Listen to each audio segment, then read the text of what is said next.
Hello people, welcome back. So today I'm going to be doing something a little bit different. I'm going to be sharing some of my most unpopular DD opinions and going in depth into each one. I'll also try to sort them from least to most controversial, so stay tuned to the end if you want to hear some truly spicy takes of mine. I actually started scripting this video about 8 months ago and then I abandoned it. Oops. So this will be a combination of older and newer opinions that I have. I tried to come up with things that don't get brought up in every single GD hot takes video out there so that you guys aren't like bored as hell. Although there are some topics in here that are commonly discussed, so definitely be prepped for that. I'll be tackling everything from liking a certain song to disagreeing with core aspects of the game, so get prepared, buckle up, or whatever, because we're gonna be here a while. A level's song plays a huge role in its quality. Everyone feels this to some extent, but not to the extent that I'm going to talk about. For a level to be fun, the song has to be at least somewhat good. I won't go for a new hardest or spend a lot of time on a level that has even a mediocre song. All my favorite demons and most of my hardists have songs that I really genuinely like. The hot take part of this for me is that if a level has baseline gameplay and deco but a really good song, I will enjoy it more than a level with really good gameplay and deco but with a bad song, which most people wouldn't really agree with, I think. My current second hardest demon, High by Kermal, is a good example of this. Most people would agree that the gameplay isn't that great, although personally I think it's fun, but whatever. And the deco is generic 2.0, pretty much, but I loved the song so much that it contributed to my enjoyment of the level like way more than it should. Music taste is subjective, so there's no way for creators to select a song that'll satisfy everyone, but some songs are more universally appealing than others. Just don't use a song that's been in a billion other levels, because that'll 100% ruin a good song for the entire community. At the speed of light, I'm looking at you. Creators don't want rated levels just for creator points, they want their levels to get recognized. A lot of people shit on creators for wanting their levels to get rated, saying people shouldn't care whether the developer likes their level and just enjoy creating. Reality is, though, that unrated levels generally don't get as much recognition in the community, and also difficult unrated levels won't get as many victors as rated demons. It's reasonable for creators to want their levels endorsed by RobTop so that more people will see them and want to beat them. I know people are going to retaliate by saying people shouldn't care how many internet strangers see their levels, but I get it. Part of the motivation of creating is to share what you've made with the world, and if no one sees it, you're not really sharing. It's the same idea as content creation or any other sort of art form. Creators, they want their hard work to pay off in some way, and that's totally valid in my opinion. The EXO song is terrible. Of course this is a subjective take and it's kind of a silly one. It's not terrible to everyone. In fact, it's not a terrible song objectively, however the song is incredibly overhyped in my opinion. Lots of people put EXO on this like pedestal and call it the pinnacle of music, the greatest things in sliced bread. Okay, that's exaggerated, but you get my point. But really it's just an acoustic cover of a pop song, nothing more, nothing less really. It wouldn't be anyone's favorite song if it weren't for the memes or its association with the level EXO. To be fair, you could say this for a lot of songs in popular levels, but to me EXO is the most inflated example. Anyway, I don't have a lot to say about that one, I just think it's really generic and boring, and people are gonna be mad at me for that, but it's okay. Most legendary/mythic levels are gonna end up being clones of each other.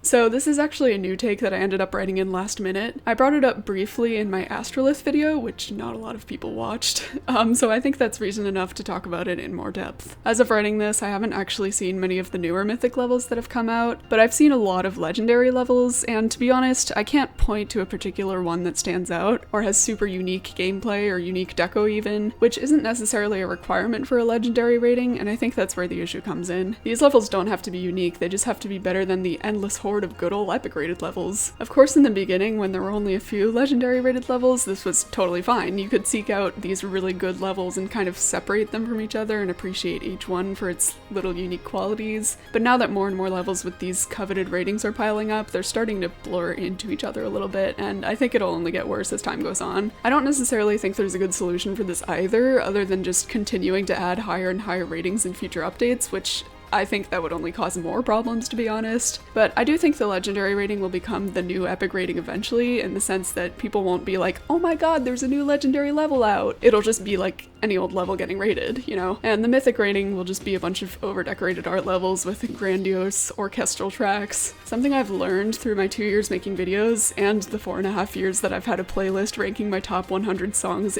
in order, it's that it's really freaking hard to rank things, and to be honest, GD levels are no different. Most of the new 2.2 icons look awful and don't go together with icons from previous updates.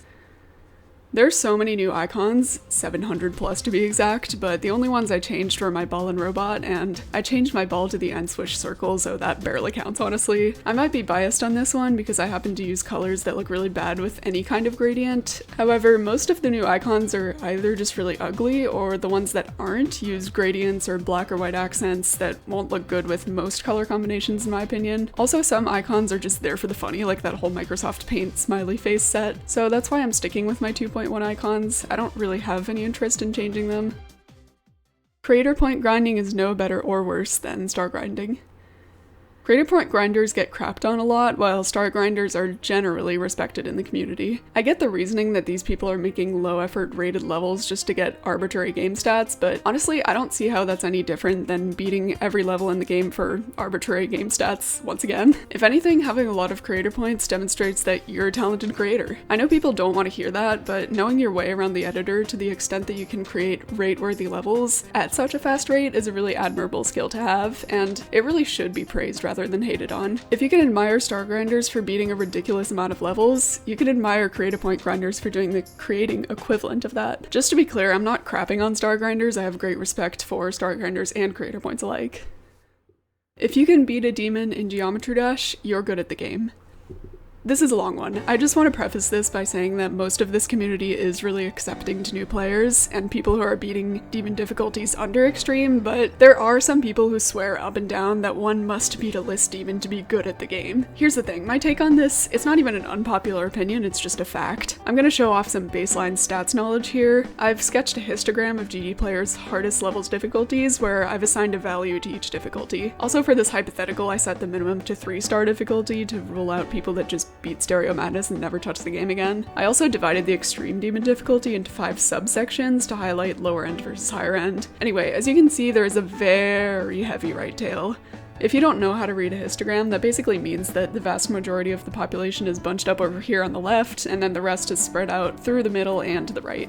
So if you were to take the mean of all these values, it'd probably be like around easy medium demon, maybe even hard demon, but that's only because the very small population of people beating hard extremes are skewing the average to be super high. So a more accurate average would be the median, which is the middle of the population. On this hypothetical histogram, the median would probably be around like 5 to 6 stars. Alright, math stuff over. Anyway, this means that if you've beaten a demon, you've beaten a harder level than around 90 to 95% of the GD player base. I'd say that makes you pretty damn good at the game. Quick editor's note, I know I joke about being bad at GD, and so does basically everyone else, but I'm half joking and half being way too hard on myself when I say that. Objectively, I do think I'm good at the game, especially after beating Bloodbath. Ignoring statistics for a second though, demons are inherently difficult levels, that's the whole point of them. So for a player to beat a demon, they have to demonstrate a knowledge of the game's physics and control over game modes that someone who's, quote, bad at the game wouldn't be able to do. Also, before you ask, no, the Nightmare doesn't count as a demon in my book. So sorry to any Nightmare victors out there. Keep working at it, or don't if you don't want to, you do you. Okay, rant over. Rob Top's version of Stay Inside Me, the practice music, kinda slaps, and the actual song is even better. Okay, a break from the last one, this is another music nerd opinion. This is kinda like my opinion on EXO, but the opposite. The only reason people don't like Stay Inside Me, well, maybe not the only reason, but a big reason I think that people don't like it is because they've overplayed it due to the practice loop. I myself am sick of the practice loop as well, but I still think it's a fantastic loop objectively. Same with the menu music, Rob is just really good at that kind of production. But anyway, the actual song Stay Inside Me is extremely well composed and catchy as well, and it gets hate just because people have heard that one tiny little part of it too much. Also the name, it speaks for itself, if you know you know. Slaughterhouse seems like kind of a fun level and I like the song. So in general, Slaughterhouse gets, you know, a good amount of hate. Not just for the Space UK situation, but also just for being kind of bad. The song is especially hated, and I mean, I get why, but for some reason I really enjoy it. As for the level though, I don't think it's, you know, top tier amazing or anything, but the wave gameplay looks quite fun, it's varied, it's not super repetitive, and the deco is pretty solid. I will say the gameplay in general is generic and not very experimental, but that doesn't mean it's bad. Slaughterhouse isn't the best top level, but it's not the worst either, it's probably mid-tier in my book.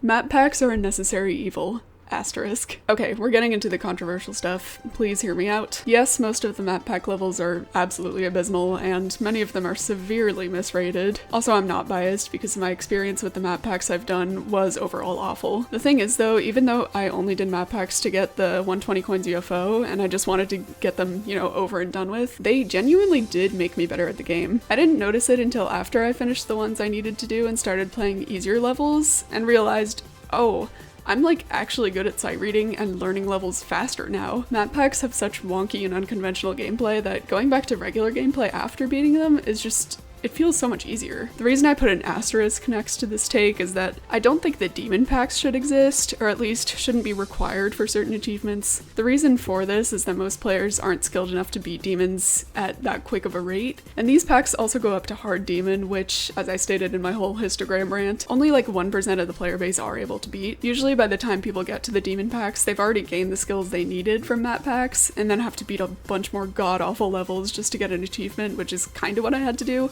But I do think everything up to insane map packs are really good to improve at the game, even for casual players.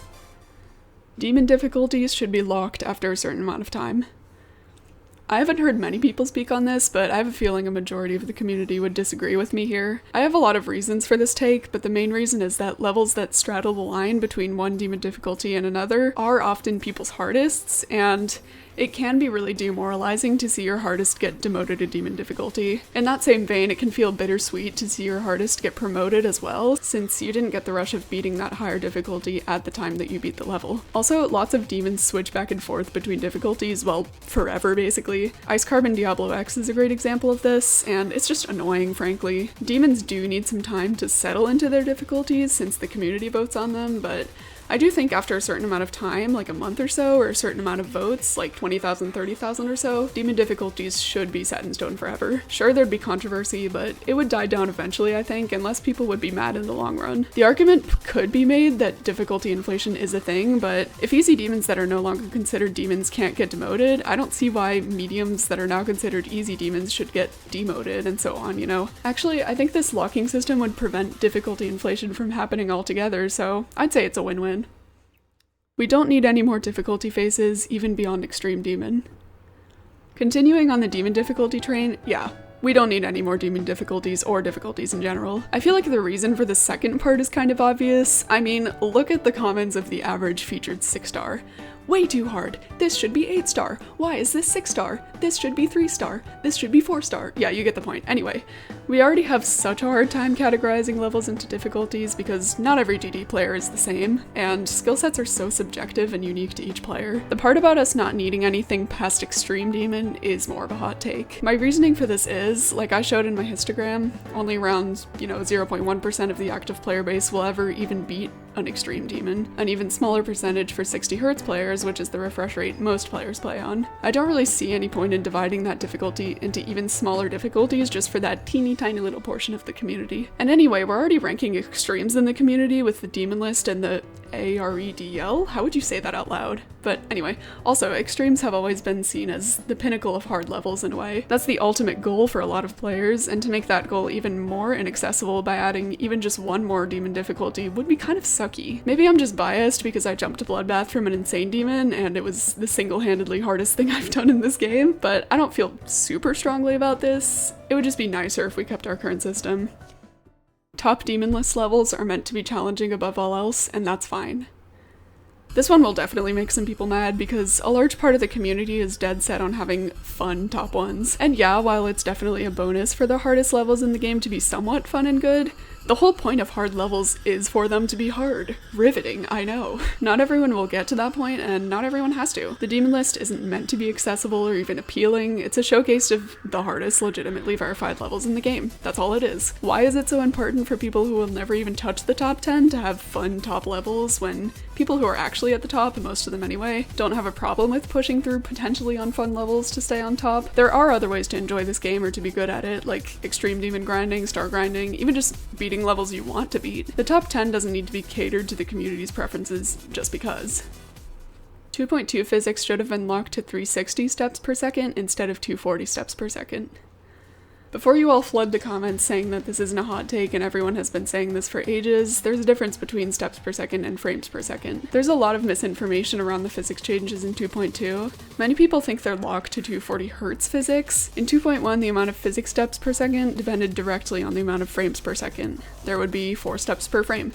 So on 60 Hz 2.1, there were 240 steps per second, and on 240 Hz 2.1, there were 960 steps per second. But in 2.2, no matter what FPS you play on, there are 240 steps per second. So essentially the physics are the same as 60 Hz physics in 2.1. So people have been saying, why didn't RobTop lock physics to 360 FPS? Well, this is why. Because the physics weren't locked to 240 FPS in the first place, they were locked to 60 FPS. Okay, now that I've explained that, here's my solution slash hot take. Physics could have been locked to 360 steps per second instead, which would equate to 90 Hz physics. This way we're still able to play on 360 FPS, and on 60 Hz there would just be 6 steps per frame instead of 4. Also, these physics wouldn't overwhelm lower-end devices too much.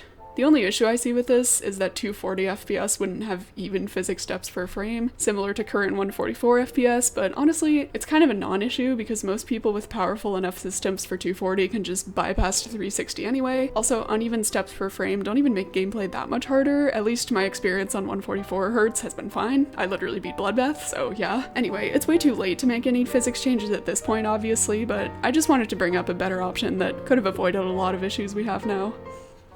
When a new hardest level in the game is beaten, it should get rated regardless of its quality. Of course, this is excluding challenge levels that are under 30 seconds. Going back to the whole demon list thing, this is a hotter take following my hot take about the demon list top levels not having to be fun. Also, this is gonna be long, so buckle up. If a new hardest is verified, at least something that would easily be top 1, it should automatically be rated. Yes, I'm gonna talk about tidal wave. Quick interruption, this is where the datedness of this script really shows because this controversy was still pretty new when I was writing about it, but it's super old news now, but I'm still gonna bring it up because I think it's important to talk about. I will also talk about grief after I finish this segment. Even though tidal wave has been rated in top 1 for a while now, it should have been rated right away in the first place without all this drama. I love RobTop, he's one of the kindest souls on this planet, but it honestly felt kind of disrespectful not to rate it. Disrespectful to Link, who worked so hard on making the level as good as it could be, and to Zoink, who put so much effort into verifying it. I mean, his reaction really said it all. Moving on from tidal wave though, I do have a personal bias for that level because I think it's fantastic, but I would also be annoyed if Avernus wasn't rated. Is it Avernus or Avernus? Although we didn't know it was top 1 at the time of its verification, it would have also felt wrong for it to not be rated, even if it's not a very good level. Okay, now we move on to grief. So grief is a new top 1, I guess. I'm really behind on current GD stuff, as you can definitely tell, but grief is a level that Doggy has been in the process of verifying for a while now.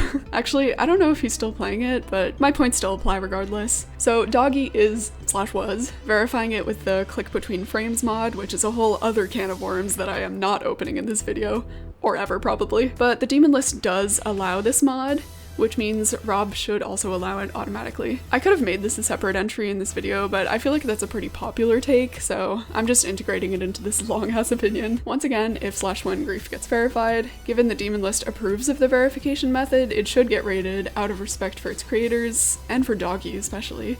Because Jesus, that man's dedication is insane. Until the demon list starts integrating unrated demons, that's just how it should be. Lastly, I'm gonna bring up Exasperation, which is objectively just a really bad level. I mean, look at this. It's got a terrible song and no deco, but if it gets verified, it should be rated and place top 1, just because a rating signifies respect to the achievement of verification. Skill-based platformers are more fun than puzzle platformers. So, I'm someone who doesn't really play platformer mode much. Actually, I haven't touched it in like 6 months. I kind of jumped on the hype train and then left when it got old, so I don't work super hard on my platformer skills, needless to say, but I still think skill-based platformers are the best kind of platformer level. I know it's a personal bias thing because I suck at puzzles, but also it has to do with the current platformers being rated. It's so easy to get soft-locked in like 70% of puzzle platformers that come out nowadays. And that can be really, really frustrating. Or maybe that's just my perception because I suck, but I digress. I'm probably gonna get frustrated just recording the footage for this video. Anyway, even in the puzzles that work, you sometimes have to go back multiple checkpoints to find a solution, or the physics are janky, or something else prevents the level from really being fun. On the other hand, purely skill-based platformers are straightforward and usually, you know, somewhat fun. I really enjoyed Jet Lag in the tower levels, and the one skill-based 7-star, or 7 Moon, I guess? That still feels really awkward to say. The one 7 Moon that I played was really fun as well. This is why whenever I play platformer, which is like twice a year at this point, I'll go for the demons, and I'll probably never play a puzzle platformer again. The Cursed Thorn is the most fun part of the entire tower. I beat the tower around 6-7-ish months ago at this point, so I'm writing this take mostly from my very fuzzy memory. But yes, this still holds up. The Cursed Thorn, once you know how it works, it's fun as hell. Keywords, once you know how it works. This boss fight in the final tower level received a lot of criticism in the early days of 2.2, and it probably still does, but I don't think it's talked about as much now that we've had 2.2 for almost a year? That's crazy. Anyway, much of this criticism was about how the boss fight seems mostly RNG based. Sometimes you miss shots at the Cursed Thorn, the Thorn's attacks on your icon are random, which is true, they are random, but in my opinion, that's part of the fun, and that it's too difficult for a 7 Moon, which I can agree with that, to be honest. I think it should have been at least like 8 or 9, but it's a Rob Top level, 1 or 2 moons shouldn't make that much of a difference. I mean, Stereo Madness is 1 star after all. Also, as I've probably mentioned before, hard doesn't equal unfun in my books. Unfun in terms of platformer mode means janky physics, getting soft locked every 3 seconds, etc., but the Cursed Thorn, it's not that. So again, my memory is pretty fuzzy, but I think I beat it by keeping my eye on the boss and shooting at him. Is it a him? I don't know, we're just gonna say Thorn is a dude. When he's kind of on the edge rather than traveling across the screen, and my hits would be pretty consistent from that. You also have to know how many hits it takes to kill our little Thorn dude, which I think is 14, and also how many hits you have to give him before he moves on to the next stage of his attacks. The stages are, I think, the fireballs, and then the laser walls, and then slamming into the ground, that thing where he generates those spikes you have to jump over. I don't know what to call it. Anyway, I don't remember how many hits to each stage anymore, but it should be pretty easy to figure out. In conclusion, the Cursed Thorn got way too much hate and y'all just suck. I'm kidding, let's move on. And my last opinion of this video, and the most controversial one, the rate standards are fine. Since pretty much 2.0 onwards, a majority of this community has been complaining about the fact that the rate standards are broken or biased or just bad, whatever you want to call it. The rate standards are not fine according to people, but I disagree. Before you all jump at my throats, I really just mean potential new people watching this, since my loyal subs are super nice, I appreciate you all. I believe the problem is with the rating system, not the rate standards. From what I've gathered, being in this community on and off for over 4 years now, I've never seen a non-rate-worthy level get rated, and apart from the odd really bad featured/epic level here and there, featured levels are generally better than star-rated levels, epic levels are better than featured levels, and so on and so forth. Like I said in the legendary/mythic section of this video, it's really hard to rank things. Some levels are going to be in the wrong category to someone. But anyway, I want to get to my point about the rating system. There are 2 issues with it in my opinion. The first one is that there are so many good levels being made by unknown creators that a lot of them are just going unnoticed and therefore never get sent by mods and never get rated. This is really just because the game is popular enough for this kind of oversaturation. It's just like any other social media platform. You have to keep trying and keep doing you know, try to be unique. And for some people, it never works out, and that's just kind of how it is. The other issue, though, that I think is much bigger is the fact that it's only one person rating every single rated level in the game. Whether your level gets credited with stars is literally based on one man's opinion. So of course a lot of star-rated levels are going to have similar vibes because they're all based on the preferences of one person, Rob Top. Obviously mods can send him levels, but ultimately it's his decision whether a level gets rated or not, or what kind of rating it gets. I think a few elder mods, particularly people like Vibrant and Pause, who are basically Rob's assistants at this point, should also have the power to rate levels. It would alleviate some of the workload for Rob Top, and there would also be a wider variety of levels being rated, so it's a win-win in my opinion. I don't think this is ever going to happen though, unfortunately. I think Rob is pretty satisfied being a lone developer, and this might be crossing a boundary for him, but it is what it is. Alright everyone, that's it for my unpopular opinions. This took a while to put together, so do comment down below what you think, and if you agree with my takes or not. So yeah, I will see you all in my next video. Bye!